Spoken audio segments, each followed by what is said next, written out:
ሞራልና ነሻጣ እንዲሰማን ለሐድራ ለሊት ዒባዳ ያረግን ስለምናድር በደንብ እንድንጠነክርና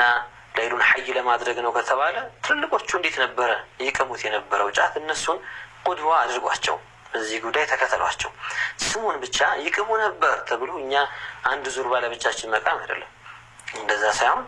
ይቀሙ ነበርና ትልልቆቹም እናነሳ ከሆነ ከና አህዋላቸው ነው አብረን መከተል ያለብንና ወጣቱን በዚህ አጋጣሚ መምከር ያስፈልጋል ሁሉም ሰው ሁሉ በያለበት ሁኔታ ይምከረው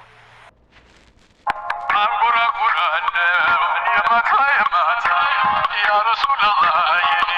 ينافقون يبتا تزتا يا جنو تنافقوا يا زي تنافقوا